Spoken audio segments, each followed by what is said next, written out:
This video is brought to you by Wicket Cricket Manager. If you love sports and you have the hottest takes or the coldest mic drops, enroll in Fans with Laptops and we'll get them out there. Occasionally I also talk about behind the scenes stuff. A huge thanks to everyone who has supported us on Patreon and helped us build this channel.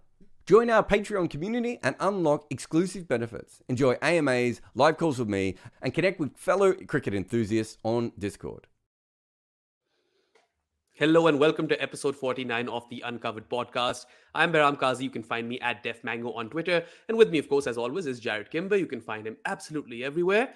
And Jared, we have lots to talk about. But first things first, the Asia Cup 2023 is underway, thank God. And India have absolutely pulverized Pakistan in their Super Fours game today. They won by a whopping margin of 228 runs. And if you think about it, their top four, all of them fired. Rohit and Shubman, they got 50s. KL came back after injury. He got a ton. Kohli got a ton. And they got to 356 before the seamers made the ball talk under lights in Colombo. And then Kuldeep Yadav ended up with a 5-wicket haul of his own. So that was pretty much the most complete victory that India could have had in the build-up to the World Cup, wouldn't you say? Yes. Did you not feel that India should have scored about 40 or 50 runs more? They could have, because Haris Rauf was out, right? I wonder what England or Australia would have done from that position. We're not talking about whether they won the game or not, because they did, and it was fantastic. And KL Rahul made runs, so that is always funny because now people can't claim he never makes runs. Both only when it him doesn't and matter. Ishan Kishan kept wicket today, both of them. Yeah, but yeah. So that would be my. You're nitpicking just because we're getting close, or I'm nitpicking. You're fine, but just because we're getting close to the World Cup. But if you're 2 wickets down and you've got a couple of players scoring at around about a run a ball, you could argue that they could have scored more. Having said that, once the lights came on, it looked like a completely different pitch. Maybe it was always a slightly more difficult pitch, and India just batted really well. I don't know. I don't like it when two teams are 2 wickets down and people don't have insane strike rates, because I feel like you haven't pushed it as hard as you could have. But interesting, great win for them. They've been playing Pakistan seemingly on an endless loop now for a lot of time. Made the joke on Twitter that the ICC could work out how to make every India-Pakistan game rain out. Because I was wondering if they would make more money from having consistent rained games and then having reserve days. So let's say you get like half a game on one day and then half a game on another and then half. They just kept doing that forever, right? Yeah. They probably make more money than the World Cup. So it's something worth looking into for the future. Also, we're very close in this tournament so far, Behram, to actually having an India-Pakistan test match because they've played so many days of cricket against each other at this point. So there's some funny things from it. But yeah, I saw a bit of India bats, not enough to make it the huge claim that they should have batted harder. But I saw enough of the back end of the innings where I did wonder why they weren't pushing 100%. But their bowling, I thought, was magnificent. Bumrah was pretty much unplayable at times. I don't know how he didn't end up with more wickets. Hardik Pandya coming in and bowling that wobble ball delivery just shows you how hard it is to play that ball when it's bowled perfectly. Shardul did well, and then Kuldeep came in, cleaned up. That's kind of what they want, right? If they can get wickets out of Hardik and Shardul in the occasions when there's anything in the pitch for seamers, and then Kuldeep and Jasprit or 2 of their other 4 bowlers in any situation can strike. That's the dream. And that's kind of what we saw today. And Pakistan, didn't look particularly good. Although I thought Pakistan looked pretty good in that other half a game that we saw. Yeah. Or was it the half a game before that? I don't know. How many half a games are we up to? I'm not sure. We had 1 half a game and then 1 game over 2 days. So one full game over 2 days and 1 half. I'm very confused at this point. I understand 1 day is. I don't understand 1 day is over 2 days. I did that in a World Cup final once, and I ended up having to share a room with Neil Manthorpe. I don't recommend any of it to anyone. Yeah, it's interesting you mentioned how, India could have upped the ante. And I guess you could make that case for Virat and KL because they were the batters at the time where, Haris Rauf was gone. India were 145 odd for 2 wickets and they had half a game left, right? So from there on, they could have in theory pushed harder. But if you look at their openers, right? Particularly the way Gill and Rohit Sharma tackled Shaheen up front, I was super impressed because this was something that we don't get to see very frequently anymore. Gill was stepping outside of his crease and, playing his shots. And albeit, Shaheen did get him later on with the slower one. The way they nullified Shaheen with the new ball, who is one of the most potent threats in contemporary limited overs cricket, I think that was where India really won a very, very crucial battle. And it's good confidence for all of those guys because, they're playing as a unit. They don't always do that. They rest their players more often than not. So them playing, ODI cricket with whatever they deem as their full unit is something worth noting. And yeah, I just feel like up front, they kind of broke those shackles and some mental barriers that they might have had versus Shaheen. I don't know. That's just my take. Yeah, I mean, all things considered, they batted a lot. As I said before, nitpicking aside, they batted a lot better than they did against Pakistan the first time, right? So yeah, you've got to be happy with that. Maybe the conditions were in their favor because it did feel like it was two different pitches, but maybe it wasn't. They definitely got the better of the conditions, Yeah. both bowling and batting. But then again, they beat Pakistan by 228 runs, so you can't really make the condition argument. Yeah, here. I mean, you could say they got the steamrolled them. Exactly. I mean, maybe that's the case, and maybe it's not. Maybe they just bowled very well, or whatever that may be. But yeah, look, it's a step up in the last game against Pakistan. Yeah. I think for me, as I said, the ability for your fifth and sixth bowler to take wickets on a helpful surface, but still take wickets and bowl very well in those conditions. And Bumrah looking unplayable, and Kuldeep as well. Like Chahal took his first county wicket, I think, today. There's some pressure on Kuldeep, and I still worry about. Yeah, I still worry about his flexibility as a bowler when things aren't going his way, in a way that I don't as much with Chahal. But when he's bowling very well, I don't know if there's a better wrist spinner in one-day cricket in the world. Like Adil or the two Rashids, if you will, are very good. Shadab is very good. I'm not sure any of them are better than Kuldeep at the moment at doing their job. Zampa as well. Sort of on that tier just behind him. It's good for India. The only thing that I would worry about is that because they didn't put their foot down, we didn't see everyone come out and smack the ball everywhere. Yeah. It's a small thing. That is the sort of thing that there's not much you can do about it. I remember there was a World Cup, might have been one of the first T20 World Cups, where Australia I can't remember, made the semi-finals or the finals, whatever it was, and their top order had been making all the runs. And then they got to the final and their top order failed, and no one else had a bat, right? Sometimes that's an issue. Because I'm seeing the Asia Cup as a warm-up event, I would want to see more of your players have a go, even if it's just coming in for 20 or 30 balls, and see how they would have thrown themselves at the end of that. But again, doesn't matter. You won the game and you move on, and hopefully next time we can have a 3-day one-day game. Yeah, we'll see about that one. 2 reserve days, who knows? But it's interesting you bring that up, right? Because India's seamers, they were getting ridiculous amount of lateral movement, and they were bowling pretty well off the seam. And then Kuldeep kind of just completes that whole equation, because you're going to have Jadeja in there, right? He's absolutely imperative to all Indian units, whatever format you take, right? So it's nice that they have that combination working well together. And now they have a fantastic problem to have with respect to the middle order, because KL came back from injury, scored a ton. Ishan Kishan scored 80 odd in the middle order. And Shreyas Iyer, who we thought, initially would be playing at number 4, all of a sudden it doesn't seem like he'll be playing at number 4. So good problems to have for India. Yeah, I mean, you always have situations where, have a look at England at the moment. And we'll talk about them later on specifically. But you look at England at the moment, and having Harry Brook and Liam Livingstone in form at the same time. Well, actually, Harry Brook hasn't made any runs for a couple of weeks, but you know what I mean? Like in general. And he's also opening, right? So yeah, but having both of them making solid cases is the better situation. Whereas if you look at the bowling of England, or I'm trying to think of, you look at Tim Southee and Lockie Ferguson. Southee hasn't looked like he's completely frontline at the moment. Ferguson has been struggling with injury over the last couple of years now. I hope he's been struggling with injury, otherwise he's just not bowling very well. You'd much rather be in the situation where both of them are bowling well, and you have to make a crap decision in that direction than the other way. And so it looks like India are moving towards that. I don't think that I'd be shocked if there's anyone who works in Indian cricket who believes that KL Rahul couldn't make runs under pressure. But making them in the Asia Cup against Pakistan is certainly, at the very least, buys KL Rahul some breathing space and it allows his Twitter protectors a chance to get back in the conversation a little bit. So a lot of good things from India's point of view. What about Pakistan? Because I was kind of watching this a little bit more only because Pakistan were rolling a little bit, for me, and I was kind of looking for more things from India, and I kind of not ignored Pakistan because obviously they were out in the field. I saw it; they were wearing green. But are you worried about this game from Pakistan?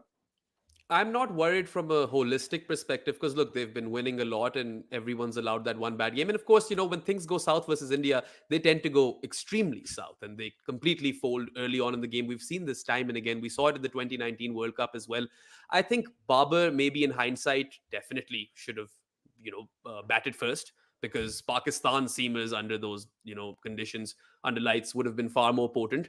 And I mean, when they came out to bat, when they lost their first 2-3 wickets, it didn't seem like they had a plan anymore. Like there was no plan B. But then again, they might not find themselves in these sort of situations where they're chasing 350 very often, because they do have the bowling for it. What I am more concerned about is that Pakistan's woes didn't end with today's game. I've been saying this and I've lost count of how many shows I've mentioned this. And you've just mentioned that you are looking at the Asia Cup as a warm-up tournament. Pakistan isn't. They've been playing everyone consistently, game after game. And now, Haris Rauf couldn't bowl today because he's pulled up with the niggle. Luckily, there's no tear in the MRI scan. So that's good news. And then Naseem couldn't bowl out his full quota, right? He couldn't bowl his last 4 deliveries. Iftikhar had to complete that over. And we're talking about this fabled Pakistan pace attack trio, right? How they're so good together and what sort of threat they pose, come World Cup. And now 2 of those guys are a doubt for the rest of the Asia Cup. That's what it is. And Pakistan is called in for Shahnawaz Dahani and Zaman Khan as backup seamers. We don't know exactly what will happen right now, but they're taking precautionary measures. And I just hope that, if those guys are doubtful, they better not play them because that's been my hang up with the management for the longest time. And they don't seem to view the Asia Cup that way. And they've literally done everything they can to burn these guys out, who, by the way, have also been playing all those leagues. You've got to take that into account. I remember John Buchanan. He's a bit of a controversial figure at cricket at times, but I remember him calling World Cups, speaking about it in a way that no one in Australia ever had before. And I think it's the way that England now talk about World Cups as well, which is, and Australia do it. They do it in a worse way than England, but it's a similar kind of thing of you're looking to find peak performance at the right time. And Pakistan just don't seem to be doing that. Now, I put to you that perhaps the new coaching / management structure is under pressure. And so because of that, they think, well, okay, so let's say they don't win the Asia Cup, all right? And then they don't make the semifinals of the World Cup, even though they play well. Just another team knocks them out or whatever, or they get a couple of injuries. Net run rate gets the better of them. Yeah, net run rate or injuries, anything like that. They get the bad washout. They get the washouts against the teams they should beat, and they don't get the washouts against the team they might lose against. All that sort of happened crap. to them in 2019, right? Yeah. I mean, those things happen almost in every World Cup, right? You gotta have that. So for no fault of their own, they didn't get over the line in the Asia Cup. And because they were holding some of their players back for the World Cup, and then they get to the World Cup and they don't make the semifinals. Back-to-back public losses. They no longer have the person who hired this whole new cricket management system, which is part of it has already been ripped up, is no longer their protector. Do you think the management team and the coaching staff are pushing a little bit harder because they're playing for their jobs? It could be. It could be very much possible. And also, I think added to that is the whole narrative that Babar has come so close to winning trophies, but he hasn't won a trophy. And the media in Pakistan plays on that, right? This is one of the better Pakistan teams that we've seen post Wasim Wakar. There have been some good ones. This is the most stable one. And it's got some, world-class players like Babar, Shaheen, Rizwan, even Shadab, I would say, in limited overs cricket. You've got those resources and they're marketable players, even your pace attack. Like these guys will get gigs in all other leagues, that sort of thing. And Pakistan cricket is, respected right now at least as a limited overs outfit. I think that pressure combined with the management pressure might be playing on their minds that, look, we might not win the World Cup. We've got to win the Asia Cup. And this is supposed to be a home Asia Cup. This is a great ODI team. They technically can still make the final. They just need to beat Sri Lanka and hope that, rain doesn't it's basically, one way or another. If I'm reading the table right, it's basically a straight shootout between them and Sri Lanka, isn't it? Pretty much, more or less. I mean, because Bangladesh have lost 2, haven't they? Yeah.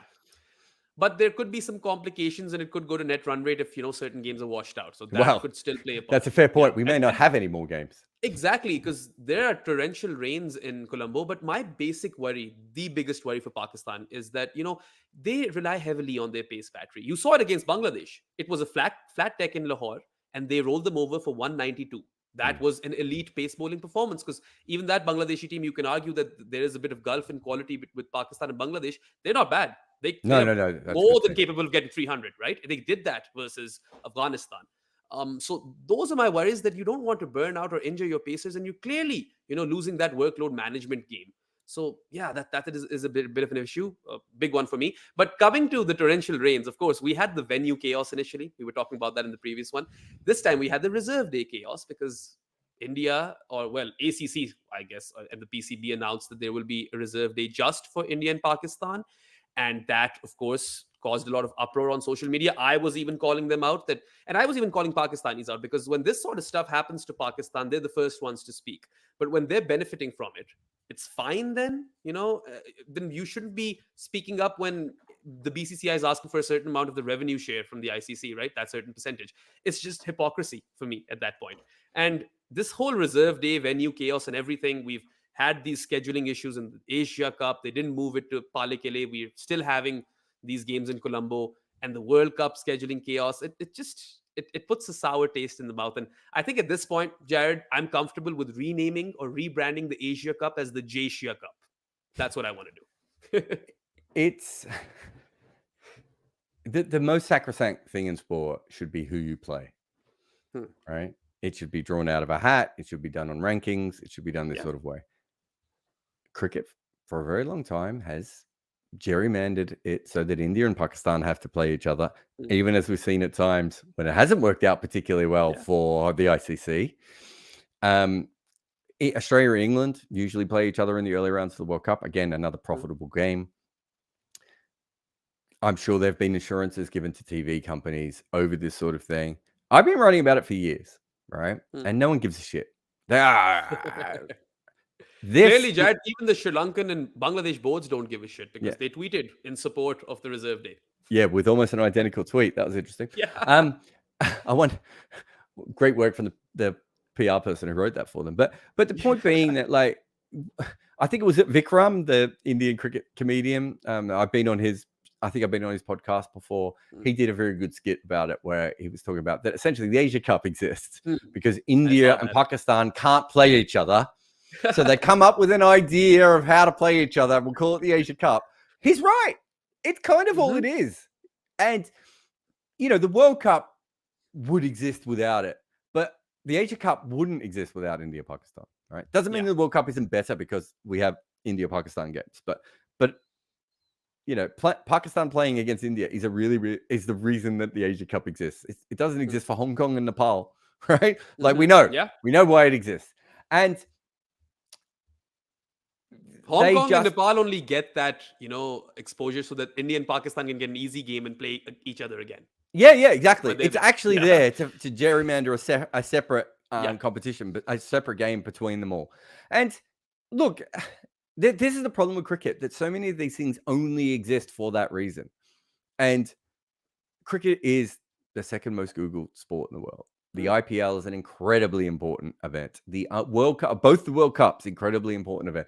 The Olympics, being very interested in getting cricket involved for, a long time now, right? It's a proper thing. And we still play it like we've got a couple of big brothers and a bunch of little brothers around, and the big brothers are going to get whatever it doesn't need this anymore.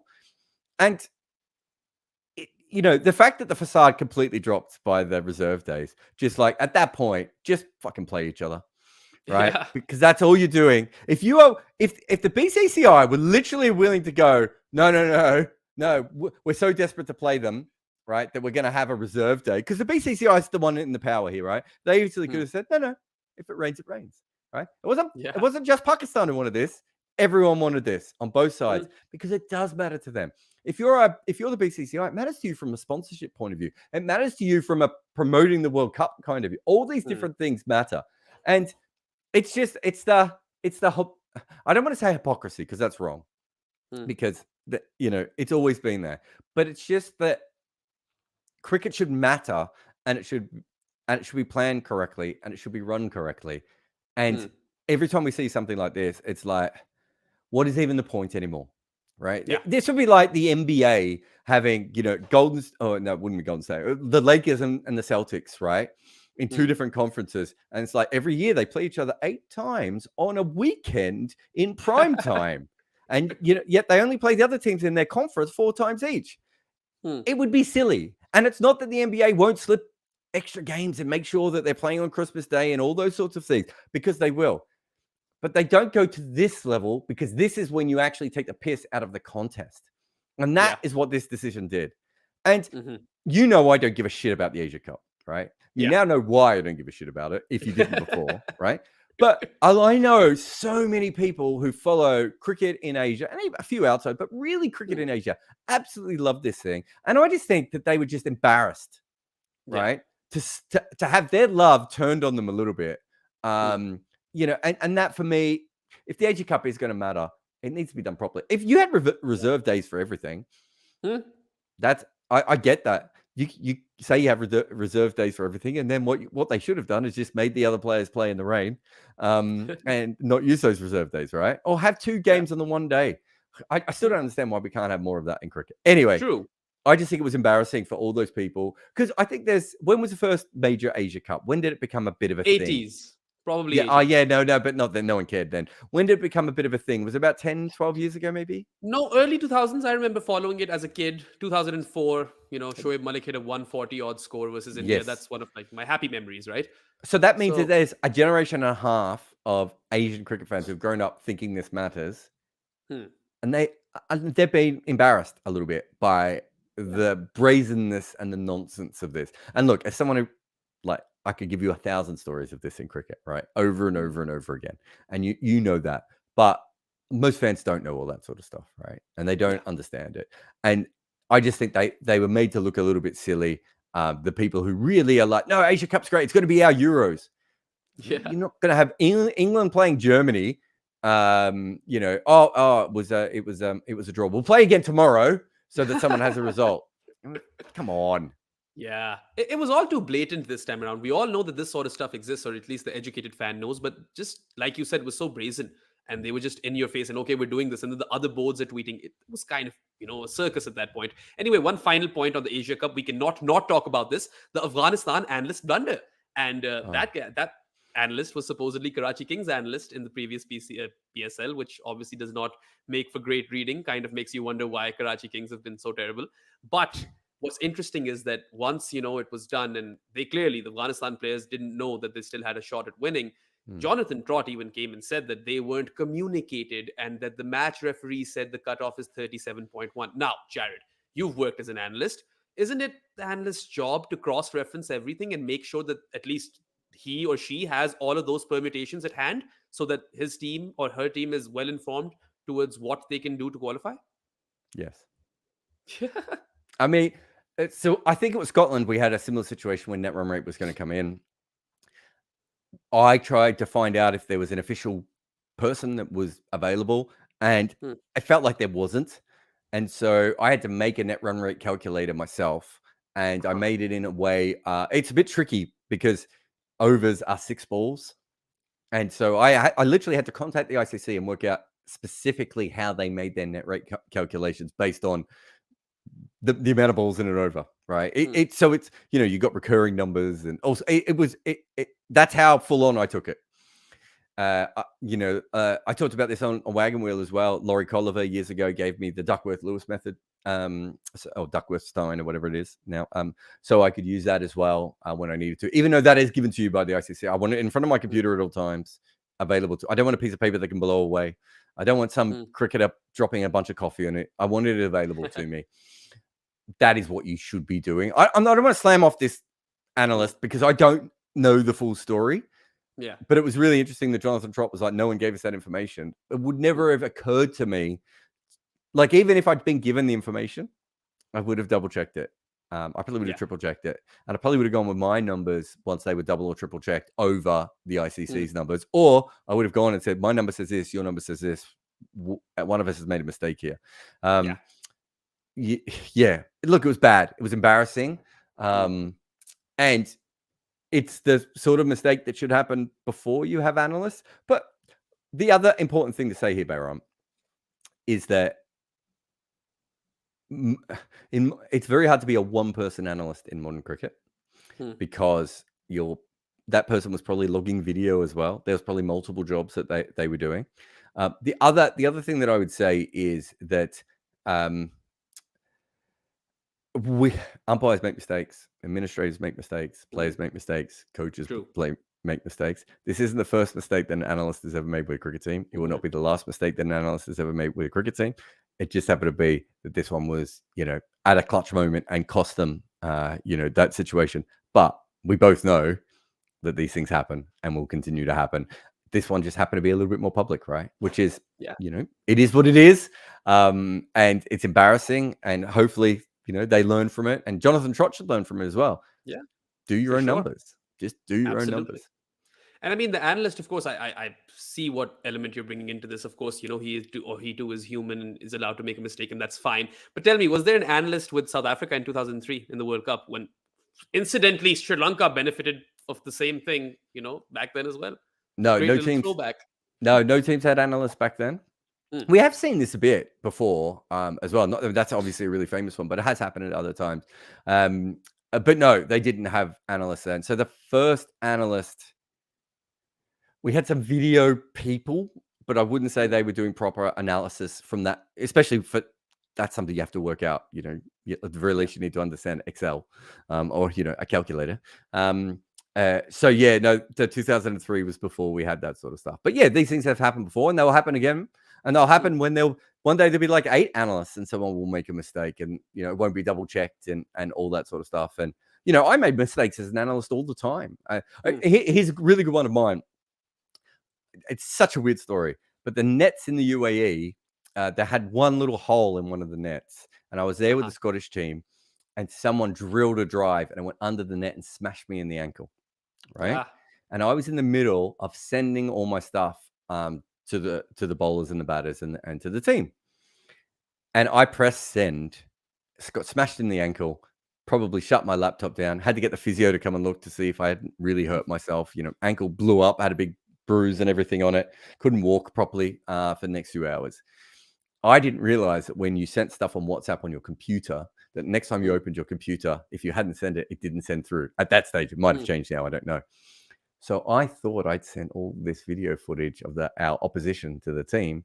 And it was might not have even been, I don't even think they told me till after the game. Someone was like, why didn't you send anything through? And I was like, what do you mean? I made like 9 videos of, or it would have been more than that. It would have been like 15 videos. And so these things happen, right? It's a tournament. You're under pressure. We were, and at that stage, Scotland weren't going to qualify for the World Cup. I was probably working out my net run rate calculator at the same time. My son had gone to hospital during that tournament. All these random things are happening. I've got hit in the ankle. It hurts. Cricket balls hurt, man. Yeah. And so the point is that these things happen. And, my biggest embarrassment was only the other Scottish players probably knew about it, right? Whereas, unfortunately, for Afghans, analyst, the world saw it and quickly made fun of it. Absolutely. And you got a feel for those guys who performed well because they were almost, about to chase 290 odd in 37.1 overs, which is even ridiculous for a batting surface. And considering that this is Afghanistan. And I mean, just, maybe from a broadcasting perspective, is this something they could start putting on the giant screen, all the multiple permutations? If not for the players, forget the players. But what about the crowd and the fans who are watching that game live? Because they would deserve to know, right? I think you're right. I think it should be out there. I would never trust it if it was up for the fans or the broadcast anyway. That's not saying that the people who do the broadcast or who do that for the ICC aren't right. It's that their tournament isn't on the line, right? So I'd want to do it myself. But I do think you're right. It's, I think we're getting to a stage where we're trying to appeal to casual fans. And so we're putting less and less on the scoreboard. We were at the one day the other day, we were commentating it for SENZ in New Zealand. And me and Dan Norcross were on. And for about 40 seconds, we didn't have the score on the scoreboard, right? Yeah. They just had all this random ads and, promotional things and replays. And we're like, we don't have that information. And you go to 100 games and Big Bash games were one of the worst for this, of not knowing what had happened. Like once that player was out, they didn't exist anymore. And I just think that those sorts of things are a mistake, and that, we should have more educated information available for the fans. Yeah, absolutely. So that's a wrap on the Asia Cup. We'll be back after a short break. You're watching Uncovered with Behram and Jared. We'll see you shortly once this ad is over. Calling all sports nerds. If you dream of a career within sports, consider joining my course, Fans with Laptops. It looks at features, pods, video essays, and kind of everything else I've ever made, plus a lot of content sharing techniques. It is my brain and career exposed for your benefit. Fans with Laptops will help you channel your passion and maximize your potential. Enroll now for a small fee and embark on your sports journey today. If you love what you do on this channel, you should also head over to Jared Kimber Podcast, which is even more chat about the game you love. Catch our shows 4 times a week, including Wagon Wheel, Uncovered, Footmarks, and Red Inker. Engage with us during our live recordings, or sit back and just enjoy the latest cricket insights. Hello and welcome back to episode 49 of the Uncovered podcast. You're with Behram and Jared Kimber. So, Jared, there's an ODI series going on in South Africa, Australia touring. They whitewashed South Africa in the T20 series, but we, of course, spoke about that. And some very interesting ODIs that we've had, a couple. And, the main story pretty much is, of course, Marnus Labuschagne. He's been the talk of the town. Came in to, Australia's rescue when Cameron Green copped one, to the head. And it's interesting because that was familiar territory for Marnus Labuschagne. And he scored a vital, unbeaten 80, took Australia home from a precarious situation. They were like 7 down for 113, chasing 223. And then he went on to slam a quick fire ton in the second ODI, much like, what he did when he replaced Steve Smith all those years ago in the test match. So is he the best concussion sub of all time? Can we just make that statement? Yeah, who would be second? Yeah, that's a great question. Maybe Rizwan, he scored a 50 when Sarfaraz. Did he? Yeah, I don't think there's been that many, have there? But yeah, no, look, he's been fantastic. I was talking to Adam Collins, and he was sort of saying that, once Marnus gets in this kind of a mindset, especially, I think he thinks he's been, I want to say underrated in T20. T20, what is it? One day cricket. Maybe underrated is the wrong term, but I think he thinks he's not been given the opportunities that he should have. I don't think that's true. I think he played a lot and wasn't very good. Yeah.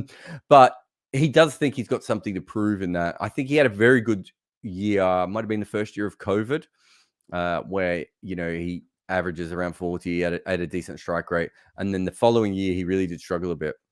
And so I think from that perspective, things have changed quite dramatically. And with that, he's got to put a lot of pressure on them, right? That's a good place to be. He's definitely staked his claim for, a World Cup spot. And I'm convinced that, Jared, if I cop a blow to my head and Marnus replaces me on these podcasts, that's history. I'm history. I'm done. It's Marnus's podcast. And that's he thinks, because I haven't asked him on a podcast. Did I tell you, I tried to get him to commentate with us once, but I think he was on holiday in France, and so he couldn't come in. Look, Marnus watches some of these videos, and I know he's read some of my articles and stuff as well before. He's one of those people who's genuinely interested in cricket, and so I'm not going to say he is going to replace you, but it's a possibility. Yeah, and if you're watching, he might replace me. Yeah, no, definitely not. But if you're watching this, Marnus, stick to cricket. We love watching you bat. So yeah, that's your forte. Please don't replace me. Anyway, another thing that I noted in this series, of course, I didn't catch all of it. I caught it in phases. But even if you just look at the scoreboards, right, it tells you a story. Mitch Marsh's captaincy has had this trend where Australia are playing with a freedom where they're just expressing themselves. And in the first game when they were chasing 223, it seemed like they were chasing 323, the way they were going about it, right? Chased it down, and I don't know, the 41st over. And even though they had lost wickets, they kind of just, went along nicely and then fixed that. And in the second game, they got 392. And you'd have to say that even though, Warner and Marnus got tons, and David Warner, by the way, is he's got the most tons in international cricket now for an opener. Fun fact. And Travis Head and Inglis also got 50s. But I think it was that change of approach that brought about that 392. And I think that this is a watershed moment for Australia, because I haven't seen them absolutely throw the kitchen sink at it in ODI cricket thus far. And now we're getting to see this, and these are ominous signs for the World Cup. Yeah, it's something that I've talked with people in the Australian camp before. And I know I think around 2019, they honestly thought what England was doing was a bit of a gimmick, a bit like they did with Bazball, right? And but if you also look at the sort of players, like having Mitch Marsh at number 3, so he used to bat further down and play more of Josh Butler type of role. Having Tim David in the side, believing in Aaron Hardy so that you've got extra, you've got batting to number 9, I think, in some of those games. I mean, So Ashton Agar comes really down the order right now. Yeah, so I don't think when they made 392 he played though, did he? I don't think he might have played that game, but he played a vital role in the first one. In the first one, had yeah. An unbeaten 48, yeah.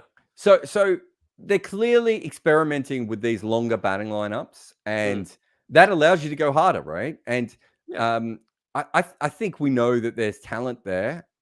I don't think it's one thing I would disagree with you on, and not massively, but is I don't think it's like, oh, Mitchell Marsh is there, and so his captaincy has unfurled them.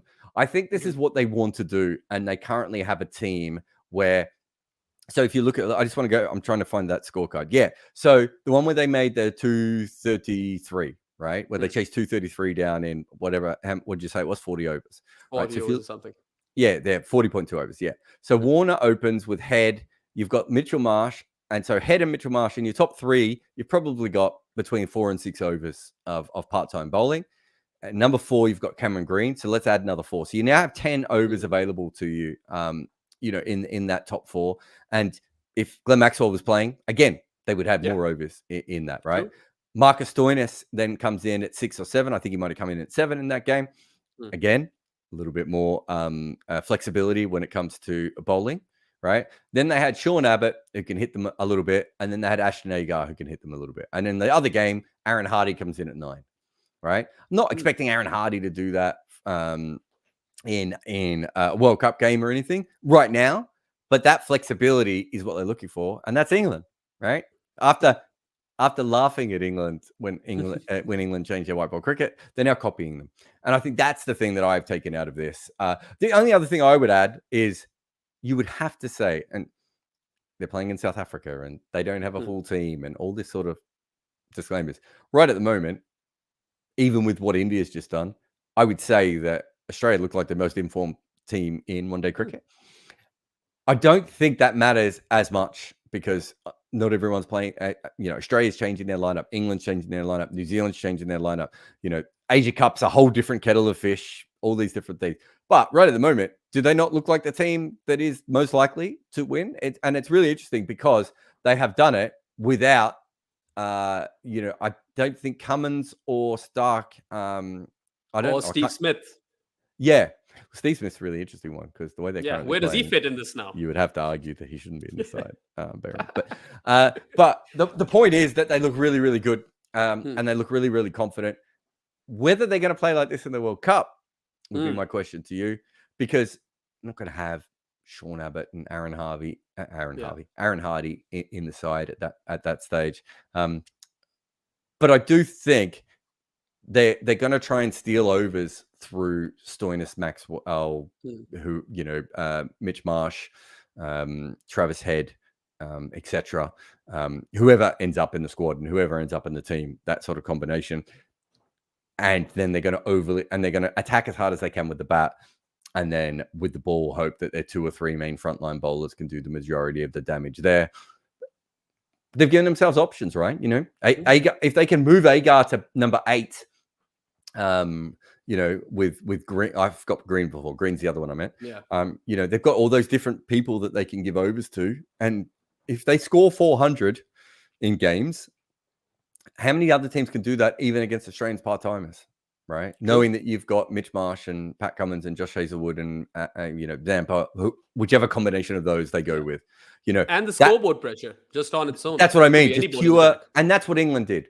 Bat as far as they can, have a couple of great strike bowlers and hope that you can mix and match from a bunch of part-time bowlers and all-rounders. I don't think they're quite as strong as the Stokes, Moeen, Wokes type of players as all-rounders, but they've maybe got even more of them.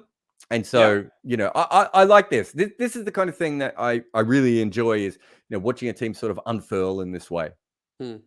Yeah, it's interesting. And I mean, it'll be more interesting to see how Steve Smith kind of fits into this because, of course, we can argue over here that he shouldn't be in the team, but that they'll make some room for him, right? Because he is Steve Smith.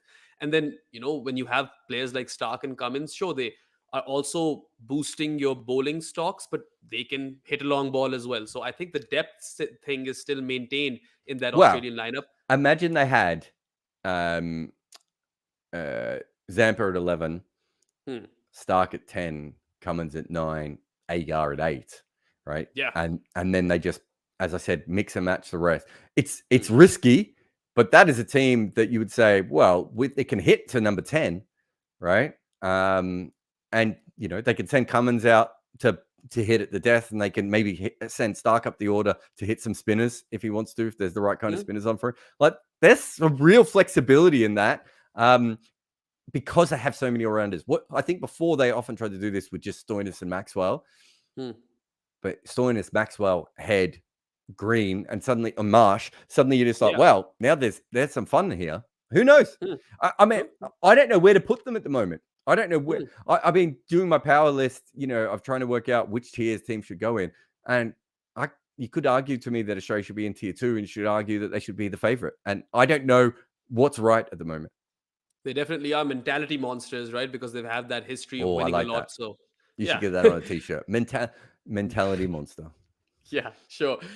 Anyway, my man Sean Abbott made it to the squad, Australia's World Cup squad, and we were literally just talking about his story in the previous podcast of how, after the whole incident with, hitting Phil Hughes on the head, and then that trauma, then coming to England after being a seasoned domestic performer. He's done really well for Surrey with both bat and ball, and now he's come into this Australian 15 as a chosen bench warmer, right? He's not going to start ahead of Stark, Hazelwood, Cummins. He's not ahead of them in the pecking order. But he gives Australia, again, like you mentioned, batting flexibility, because Sean Abbott can also hit a few sixes of his own. So do you think that this is the right kind of backup that Australia have gone with? Because they had lots of options. Behrendorff did really well in the previous World Cup, right? And that also gives you the left armor thing. So I'm not sure if, I'm happy for Sean Abbott. I love the story, but does he make sense as that backup seamer? If they want the ability to have someone who can give them a little bit of extra batting, which is what we've just talked about, then he probably makes more sense over the other guys. So if you look at the last World Cup, I can't remember who they beat. It might have been the West Indies, where they should have lost that game to the West Indies. Nathan Coulter-Nile. Yep. And that was the arsiest innings I've ever seen. It was so lucky. But the point being that I think they set themselves up, having Nathan Coulter-Nile, Cummins, and Stark, and so maybe Sean Abbott makes sense of that. And perhaps you might bring him in for certain situations from that perspective. I think they have better bowlers than Sean Abbott, but I don't think it's specifically about bowling. And I do think it is that little bit of batting that is also helping from that perspective. Look, he probably doesn't play, right? Like, this is the thing. I think Matt Roller wrote about this the other day, and Nathan Lehman was the one who opened my eyes about this. That we get absolutely obsessed over the 15th player in the squad. You ain't winning your World Cup with the 15th player in your squad. Perhaps if you're a really good team, there's a fluke situation where the 15th player is really important. But if they have an injury to a strike bowler, they would probably bring another strike bowler in, right?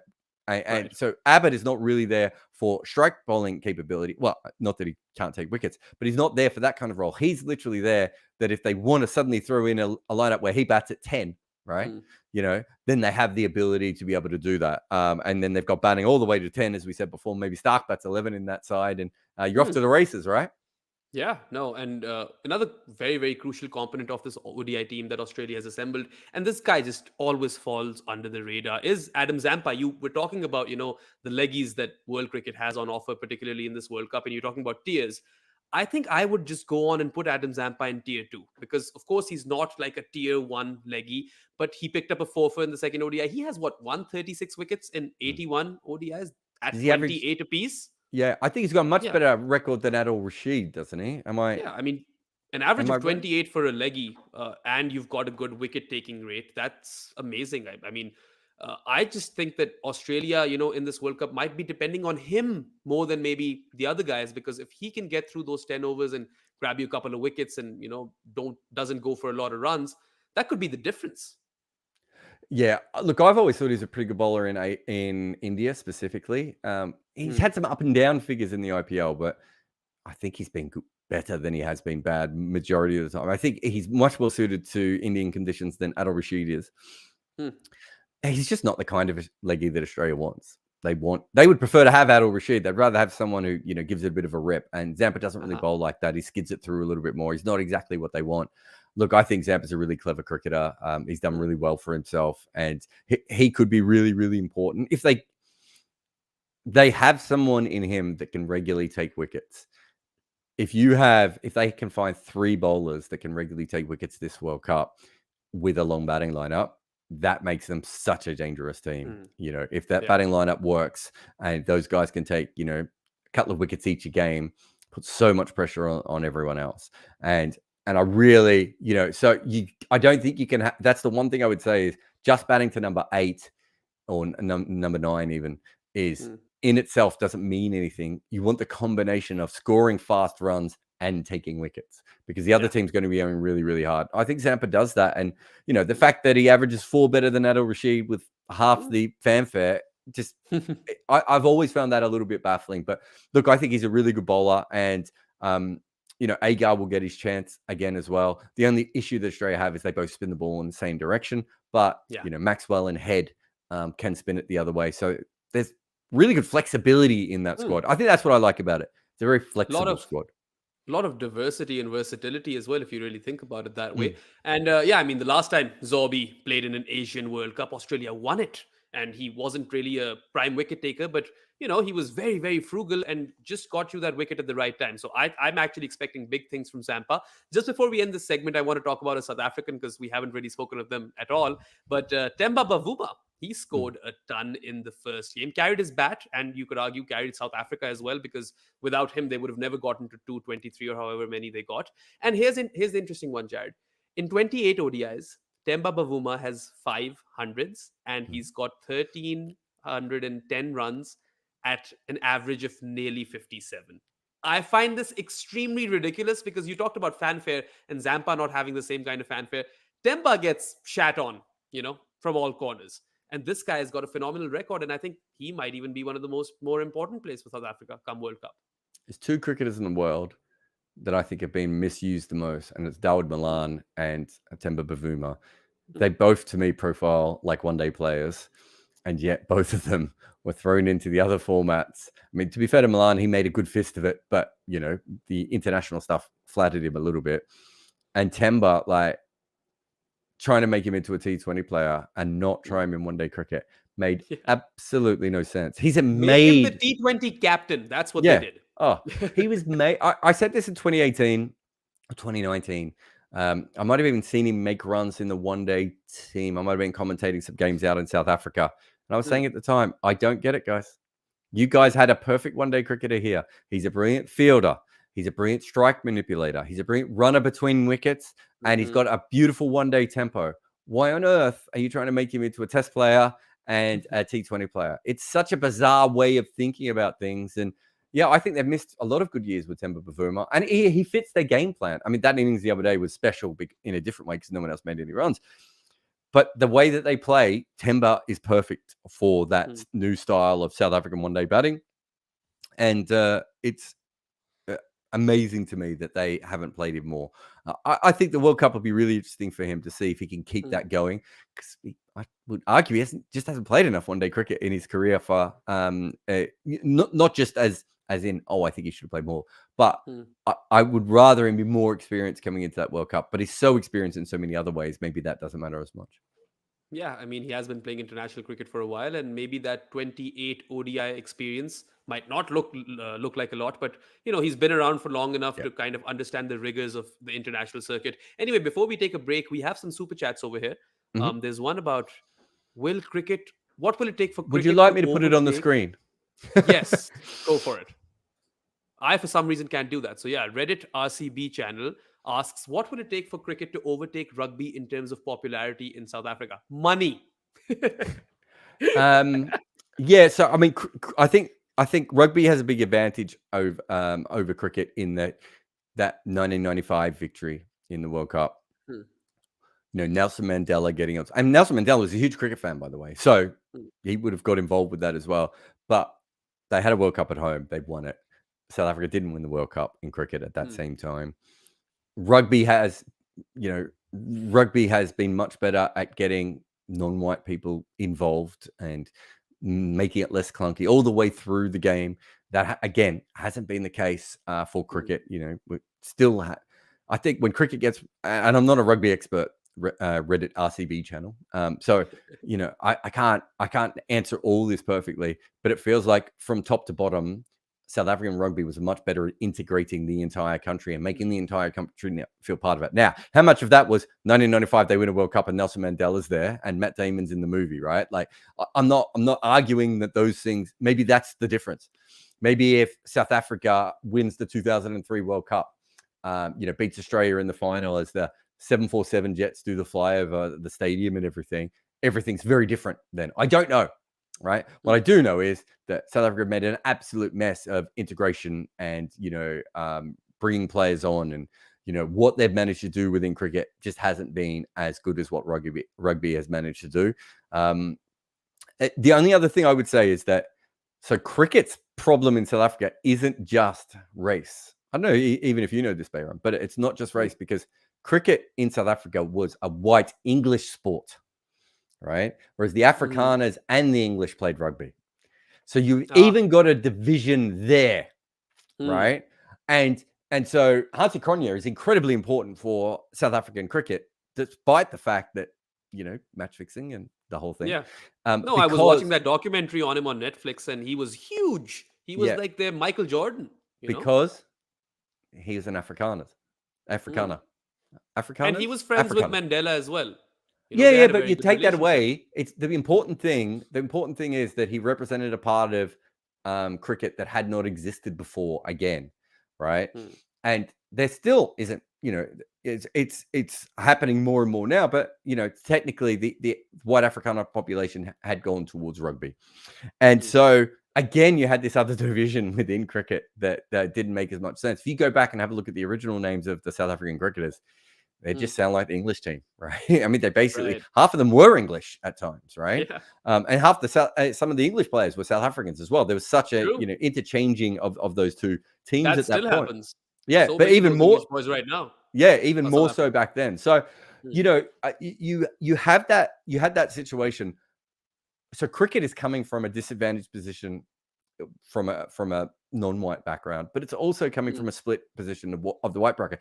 Not as bad a problem now, but I've got a lot of friends who are Afrikaners, and they're probably the first generation in some cases, or the first or second generation to really get into cricket as much as the white English kids did. Right, all these things matter in South Africa. They shouldn't. Obviously, it's all madness, right? But that's how these things work.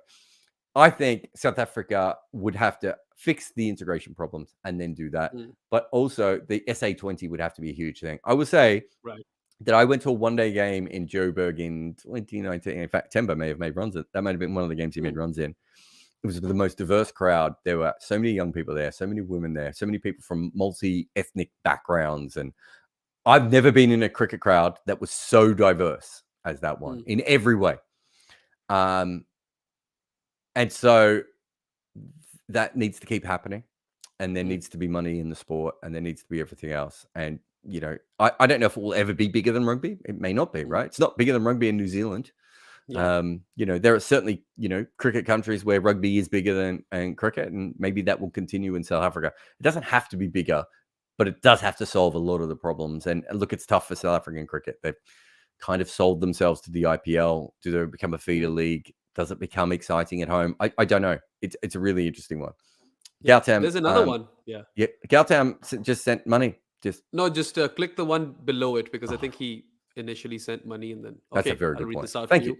With this reserve day nonsense, the Indian bowling unit will have to play 2 days in a row. Do you think Shami and Praseed come in for Bumrah and Siraj? And if Shreyas is fit, he comes in for Rahul? Well, they won't rest Rahul now.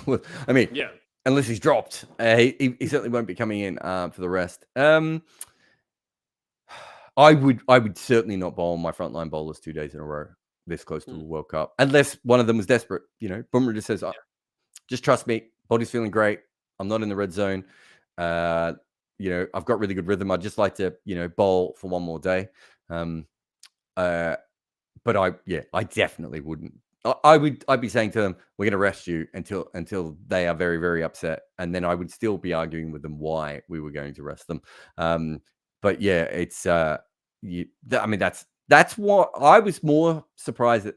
This tells me, someone put in the comments, oh, Pakistan asked, I think it was Ram Sharma said, Pakistan asked to have this. The PCB asked for the reserve day. That's fine. PCB asked for lots of things.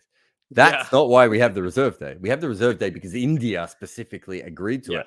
And this is why this tells me that this is an exercise. This is why it was absolutely blatant that it's all about India versus Pakistan in this tournament, is because India did this, or the BCCI did this, knowing that they were going to make their bowlers potentially bowl 2 days in a row. Yeah. And that, for me, was the, if that wasn't a light bulb moment for every cricket fan in the world, I don't really know what might have been. So yeah, I think from that perspective, it was it's a very, very interesting one. But I thank you for the super chats from Reddit. Reddit RCB channel, which is one of my favorite Reddit channels, and Gautam as well.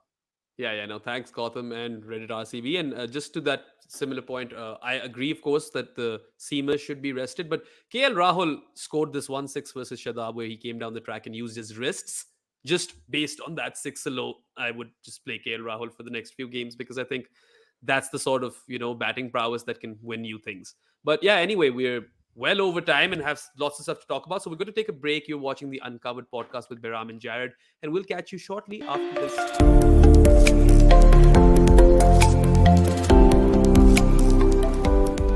This video is brought to you by Wicket Cricket Manager. If you love sports and you have the hottest takes or the coldest mic drops, enroll in Fans with Laptops and we'll get them out there. Occasionally, I also talk about behind the scenes stuff. A huge thanks to everyone who has supported us on Patreon and helped us build this channel. Join our Patreon community and unlock exclusive benefits. Enjoy AMAs, live calls with me, and connect with fellow cricket enthusiasts on Discord.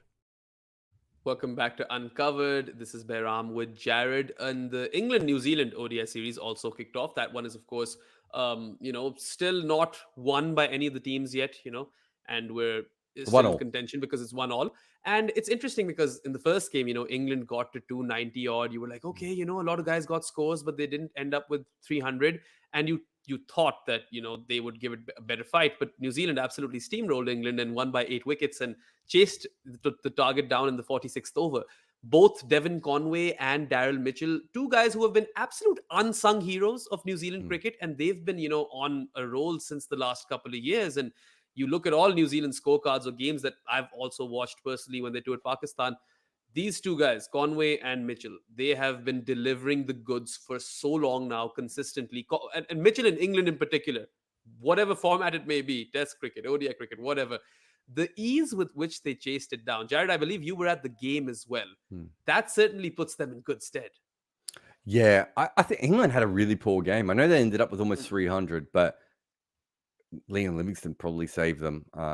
When you look at that, they just weren't with it. And New Zealand, I thought, probably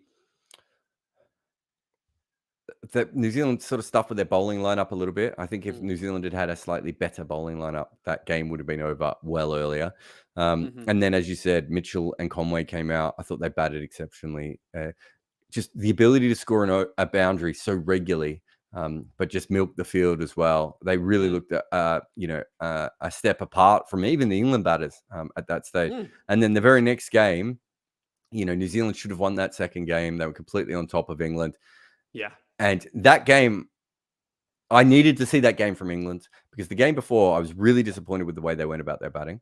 And then in that game, they exploded. And even when they lost wickets, they just kept going. And that is, I think, when England is at their absolute best. And then, to be fair, their bowlers didn't really show up in the first game, which is fine. They bowled much better in that second game. And it was Livingston and probably Topley that got them that win. But a lot of players, there was quite a few players played a role. Sam Curran and Mo get a couple of wickets, I think, as well. Yeah, he got 30 odd as well. Yeah, he got runs and wickets. You're right. Yeah. So just a few guys that sort of chipped in different roles there. But yeah, I thought it's been a really weird series. If you compare it to Australia South Africa, where it's just like Australia just look a lot better than South Africa. What do you make of this? New Zealand could have easily gone up 2-0, and yet in some ways, if you look at what Livingston has managed to do, and how dominant New England won a game that they were massively behind in. Yeah. I don't know how you run your form guide through this at the moment. So luckily they've got 2 more games, and hopefully some team wins 2, and we can, very confidently and wrongly say that the other team can't win the World Cup because of it. Yeah, it's interesting because lots of guys did get runs and were good in patches for England. Malan got a 50, Stokes got a 50 on ODI return, Butler got 70 odd. You mentioned Sam Curran and Moeen getting runs, but there was one guy who performed in both games. Liam Livingston scored 50 in the first, and then that unbeaten 95 in the second. In a game where England had no business winning, right? New Zealand had rattled their top order. Trent Bolt was back. He got 3 wickets, and he makes a world of difference to New Zealand's bowling attack, as you would have noticed. And I just feel like Liam Livingston is this sort of, player who maybe he is brushed under the rug on like a global relevance level because he plays for England and they have so many of these guys. If another team had Liam Livingston, I feel like he would be talked about a lot more But because don't you feel even his IPL stuff is not hyped up as much as other people? No, absolutely not. You're right. It's a really weird one. It's like everyone's waiting for Liam Livingston to not be as good as he is. Everyone's talking about Harry Brook, right? And Harry Brook is great. Don't get me wrong. Yeah. But Liam Livingston has been doing it for longer, and he's not just a hard hitter. He hits massive sixes. 3 sixes he hit on the trot in the first game. That had me hooked. But he also has that bowling option. He's very versatile. I know he's not a out-and-out spinner, but he can bowl you some leg spinners, some off spinners. He has that skill set, and this is an Asian World Cup. This guy should be like akin to gold dust for England, if I really think about it. Yeah, I don't know what it is. So when the Harry Brook thing happened, the amount of England fans going to me, can't believe that Brook is in over Livingston. And I'm like, guys, Livingston's good. Like, he's making runs at a great strike rate. I remember one guy said to me, but he's had a couple of not outs. And I'm like, but Livingston slogs the hell out of it. If he's having a not out, it's not because he's chipped the last ball for 2 into a gap, right? He's probably just missed the ball and hasn't hit his stumps. Like, I found it really, really interesting. And then suddenly he's exploded in these last 2 games. And I think he's made a lot of people just, I think if you go back, there's a lot of people who said a lot of nonsense about, not that Harry Brook's not talented, but a lot of nonsense about Livingston because of Brook. And they probably look a bit stupid at the moment. I think the 2 different innings, in the first innings, no one else from England looked like they could score on that wicket. He did. And then the second one, literally no one in England could score. And he was magnificent. And I've really enjoyed his batting. I thought he's looked quite smart. I think there's this thought that Livingston is like this hack slugger. And I think at one stage he was averaging the 40s in first-class cricket. Once he started to not take first-class cricket seriously, I think it dipped. I think I'm remembering that right. But he averages about 38, 39 as we sit here now. He's a proper batter who happens to be very powerful, and he's a very clever cricketer. And he has some limitations. I think Brook has a higher ceiling, and Brook will be able to bat higher up the order. And Livingston talked about the fact he might never bat higher up the order in this side. But as a number 5 or a number 6 or even a number 7 on occasions, they need him in that role. He's magnificent. And to have him as a backup to Butler and the flexibility to bring him into the side, as you said, and, try and steal some overs, there's a lot to like from him in that perspective.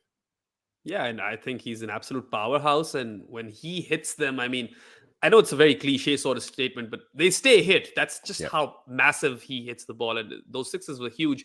But anyway, let's talk a bit about New Zealand. Of course, Trent Bolt became the second, he's the second highest wicket taker after 100 ODIs. Any guesses who number 1 and 3 are?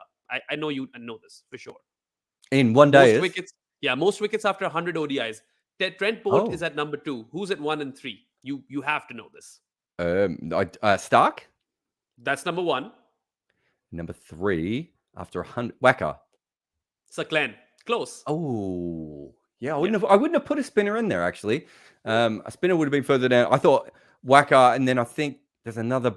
Because I looked this up the other day. There's a couple of strike bowlers up there that have ridiculous strike rates. I knew about this because I knew that Stark broke Saklan's record. So then when Trent Bolt kind of was second, I was like, oh, that's an interesting top 3. But are you not surprised he's only played 100 one days? It is quite surprising, right? I was also surprised with Dale Steyn's one-day count. It's not a lot. He hasn't played a lot of one-day cricket. What Steyn's, do you know? I can't remember on the top of my head, but I remember facing him, like Pakistan was facing him in an ODI, and I just saw I was going to say, if you were facing him, I hope you weren't wondering how many. I wouldn't be alive if I was facing him. I would be dead. Marnus would be on the show. Yeah, you're right. 125. It's interesting, isn't it? Because the whole thing about Bolt is, he's retiring because he wants to spend more time playing T20 cricket and not be overworked by New Zealand. And then I looked, because when we saw him be given the cap at the ground, and I didn't know that it was his 100th, but there was an article in Cricket Info, so someone else there did, and I went 100th. Surely you mean 200th? And they were like, no, I don't think so. I think it's 100th. And I was like, oh my God. So yeah, I think it is. That was the bit that I was surprised at. Yeah. But it's interesting, like Bolt is back. Kane is back. They don't have Bracewell, but Ravindra did well with the ball. He got a 3 for, he's not obviously. It wasn't a good 3 for. Yeah, he's a bits and pieces sort of cricketer, but given the conditions. That could be the worst 3 for New Zealand cricket. Not the worst 3 forever. I'm sure he's probably. In the context of things. Because I hope the New Zealanders that are selecting the team were watching the balls and not just look at the overall figures. And he was rancid at Cardiff. He came on, he bowled one ripping delivery. Next ball at Cardiff was a half tracker, and the next ball was a full toss. And realistically, if England would have hit all the half trackers and full tosses that he had bowled so far, he'd be going at 9 runs and over. The Cardiff one, the last one was Southampton where he got taken out of the attack. The Cardiff one, I had him down as 7 half trackers. Jeremy Coney had him down as 9 half trackers. That's a lot of bad deliveries on a favorable pitch as well. That was helping him. And as I said, he was bowling really good balls in between those. So the talent is there. And one thing I would say is, I don't know how many overs I've seen him bowl in this series, maybe 12 or 13 overs. He's bowled more bad balls in this series than I remember him bowling in the test matches in India. And I wonder if it's either A, there's a lot of pressure on his bowling now in a way that there probably wasn't as much in that position. I don't know. Or 2, it's a white ball thing and the white ball gets stuck in his fingers a little bit more. I don't know. It might just be one of those things. But I'm really not sure that he's going to be able to bowl. Well, me and Jeremy had a conversation about this, maybe on air. We both think 4 overs a game from him in 2 different spells overall. So there might be games where he bowls 8 and there might be games where he bowls, 1 or 2 and not at all. But if he bowls more than 4 overs a game, New Zealand consistently, I think New Zealand's probably going to struggle. I just don't think he has the he's just not in control. Look, he's still learning it. He's young and he's not a full-time bowler. Like the combination of those 2 things. Billed as this young batting prodigy from New Zealand, right? But he's been, slotted into a role that maybe, they had Colin de Grandhomme back in the day in that sort of role. And he's not Colin de Grandhomme. He's not even Jimmy Neesham with the bat right now. So that'll be an interesting selection conundrum for New Zealand, because if they're going with, 2 spinners, would you play Ish Sodhi or would you play Rachin Ravindra alongside Mitch Santner? So I think that's an interesting one from their perspective. Let's go back to England. Harry Brook, the opener. You saw him live. He struggled. Got a really, really good short delivery in the first ODI. I saw that one live. That was an absolute corker. Didn't watch him bat in the second. Do you think it's fair on Harry to be trying him as an opener? I mean, it's injuries, isn't it? I mean, the truth is he is the backup, right? Yeah. So that's kind of what England do. This is kind of what, if you look at the sort of backup plays that England have had before, Dawood Malan is a perfect example of this. They like guys who can bat 1 to 7. That was the whole thing with Joe Denley. They were desperate to make Joe Denley work as a one-day and T20 player because he could bat anywhere from 1 to 7. Liam Livingstone can't and Harry Brook can't, which means if you get a niggle on the day, someone from your normal batting order is going to have to move their position, right? Yeah. Look, it hasn't worked for Harry. I don't think that means it never will or that he can't bat further up the order, but he just has, the worst thing is he doesn't look like himself. And I can't remember who it was, but I was talking to a former England cricketer at the ground and they were saying that essentially he doesn't really have, he basically has batting slightly aggressive mode and he has all-out attack mode. He's not a very good strike manipulator, and he's not very good at milking bad bowling because once bad bowling comes, he goes all in. He's not fully developed yet, is what they were really trying to say. And that's what I've been saying for a while. People don't want to hear that because he's so talented and he's so exciting. And I get that, but he's not fully developed yet. Sean McGill is not fully developed yet. And I think there's this idea, if you go back and you watch young Ricky Ponting and young Virat Kohli, you'll find those guys were not fully developed yet. That's what happens. And World Cups, that's a tough place to throw someone in. True. especially out of position, as you said. Not that he will in the World Cup. Hopefully, everyone will be Yeah. fit by then. I mean, even if he gets selected, he'll probably only be playing in that Livingston-esque sort of role. And I mean, we'll More see middle how order, that you'd England. hope. Yeah. Yeah. Probably higher up the middle order for sure. One last thought on England. Of course, you mentioned him earlier, but Reece Topley toppled the New Zealand middle order, and he kind of broke their back. And what I like about Topley, and even like to a certain extent Sam Curran, is that they give England that left arm option. And I feel like they're going to really need that left arm option in India. But Topley's had his struggles with fitness. So do you think that, it's a bit risky, or do you think he's finally arrived? No, I think you just take him, don't you? He's Hmm. if they what I mean by that is if they think he's in their best 15 and he's going to help, and he certainly bowled well the other day, as you said, I think you take him just because if he gets injured, you send him home and you replace him. The bigger danger is him getting injured on the day, and or getting a niggle that isn't bad enough to send him home, and all those sorts of things. Hmm. I get the point, but I don't think I'd worry about that. It was really interesting the way they used him. He took wickets in the middle and they bowled him out, and he's basically, I thought he was there as their death bowler. But he was bowling so well. One thing I would say is the Butler in these two games has been the most aggressive as a captain I've ever seen him. In the game against New Zealand, even when Mitchell and Conway were going great, he had regularly sometimes one extra player in the circle, sometimes two extra players in the circle. Catches, at slip, at short cover, at mid wicket, took organized punts with his fields and all sorts of things. It really been interesting because he wasn't like that, and no one's really talked about it, but there have been people that have had whispers of like, well, he's not Owen Morgan, and we are now starting to see a little bit more. He was prepared to lose that game against New Zealand with those fields in order to make that breakthrough. And I thought he was really, really good at times in the next game. So, as I said, they want to see Reece Topley at the end. So, from a development point of view, that didn't work. But he was just like, well, Topley's on one here. If we keep Topley on, this game is over. And by the end of that spell, he was right. Yeah, no, that's always nice to see attacking captains who are really going for the jugular. Something we often criticize Babar about Pakistan. But moving on, of course, there's one very important topic left in today's podcast, and that is, of course, in the last Uncovered, we spoke about how Chamari Atapattu inspired Sri Lanka to a victory versus England in a T20. Well, they've gone on to win that tournament, and it was Chamari once again who delivered with both bat and ball, scored a 28 ball 44, and then took 3 for 21 with the ball as well. Surely, Jared, some franchise has to sign her now. Surely. Do you know Hypercourse, who I think is in the comments here?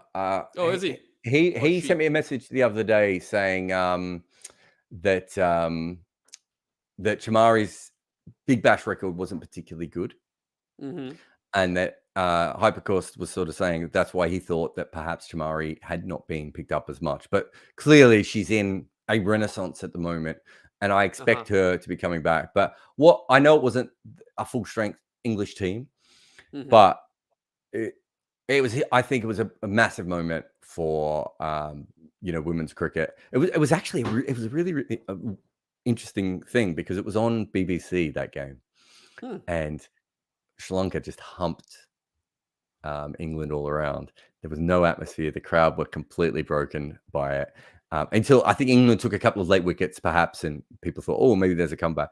But it was kind of the worst ad for women's cricket that you would want. You wanted a close game. You wanted the England team to do well. But from a Sri Lankan point of view, I mean, we talked about it last week. It's a hugely important thing going ahead.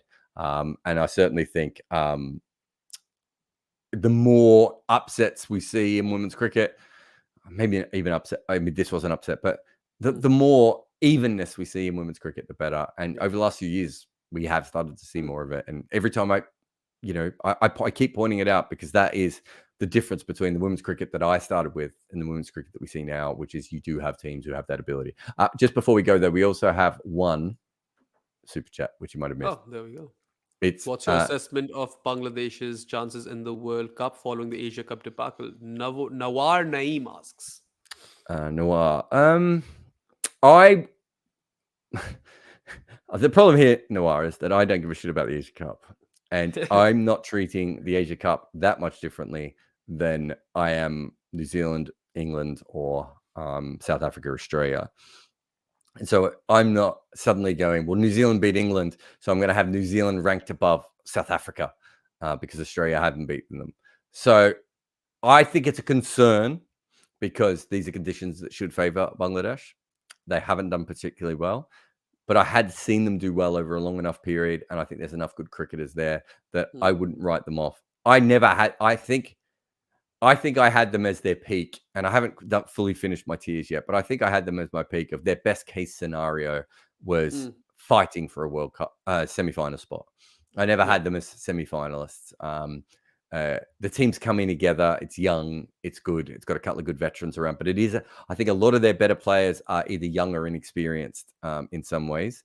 And they're going to be going up against a lot of teams that are very, very experienced and deeper than them. And in World Cups, you've probably heard me say this a million times, but problem solving is a big part of it. And that's why experienced players are really, really important. But yeah, it's still very, very disappointing against for Bangladesh because winning this tournament or not doesn't matter. Making the finals of this tournament or not doesn't matter. But this is a time when you want to be showing really good signs, and they're not, right? And them in South Africa are going to be like, is this a blip? Is it just because it's warm-ups? Is it just, we got done in a couple of games, or are we not as good as we thought we were? And that's the big problem. You start to panic a little bit. Yeah, I mean, I think that this is the best Bangladesh team to go into a World Cup, because they've done well in past editions as well. They beat India in 2007, played that boring as hell Super 8 stage or whatever it was. And then in the last one, they got a few really, really good wins. And Shakib was really the star. So they're going to need one of those three guys, Tamim, Shakib, and Mushfiqur, to really go big, I feel, to have a successful campaign. I think best team on paper, but maybe too young. And I think that is an important thing. But also conditions that should suit their team. Like I thought they played well in 2015, for instance, but the conditions didn't really suit the way that they played at that point. This should suit them better. If they're not fighting for a semi-final spot, again, they should be disappointed. But I'm not going to sit there and go that this is. I'm not going to sit there and be concerned if they don't make the semi-finals, but I am going to be concerned if they don't play good cricket and have themselves in the conversation. Yeah, likewise. One final thought before we end this. There was some good news for England as well, because Mahika Gaur is absolutely obliterating poles, and what an action. Just love a left armer. What's your take on her? The most important thing is that there's almost no left armers in women's cricket. So you get one, and that's huge. There's also not many tall bowlers. So the combination of those two things, I don't think people understand how revolutionary this could be. As we get more athletes come into women's cricket, we will see more left-handers and we'll see, taller women playing. But at the moment, she has two huge advantages. She's not that quick. She's certainly not an express bowler, but and also she swings it. So she does three things that are important for women's cricket. I like the way she bowls. It's very easy. It doesn't look like she's in any stress or anything like that. Aesthetically, very, very pleasing. Uprooting poles, right? So that just makes who would she remind you of? Maybe an RP Singh? Maybe. Somewhat RP Singh. Maybe almost like a combination between Ashish Neer and RP Singh. Those two bowlers. I haven't seen. I can't think of another tall left arm woman. Yeah, no, that's interesting. Off the top of my head, Hypercourse, if he's still around, might be might have one, but I can't think of many from that perspective who do that. But yeah, it's certainly she's great to watch. Obviously, it was a bit funny when everyone said first international wicket, and she got the same player out for a different international team before. That all made us laugh and have fun with it. But yeah, a very exciting talent. That next generation of women over the next 5 to 8 years, when we see the women who are inspired by professionalism and who start to go, well, I could play football, or I could play basketball, or I could play tennis, or I could play cricket. That's the big difference, right? When you don't lose women to other sports every time, right? When the only, I've talked about this with a lot of the, women cricket writers before, of the most beautiful thing about covering women's cricket is that so many of them are absolutely cricket mad.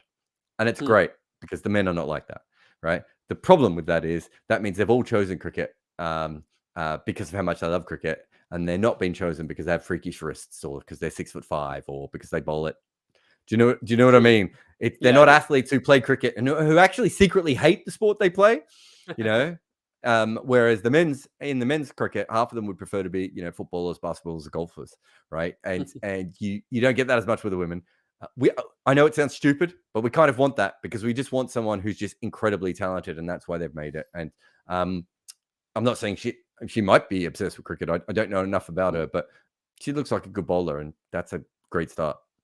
Yeah, I've been the most excited seeing her after maybe like Izzy Wong was another one who really, really got me excited. I really liked her. But yeah, I mean, fantastic prospect. I have high hopes from Mahika. But yeah, that wraps up this episode of the Uncovered podcast. Thanks for listening in, whoever was here in the live session. And yeah, we'll see you next week once again. This is Behram Kazi. You can find me at Def Mango. With me was Jared Kimber.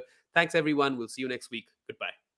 Hypercourse has just come into the comments, and he has said that Lucy Pearson from the early 2000s England side with similar height and also left arm. Hypercourse,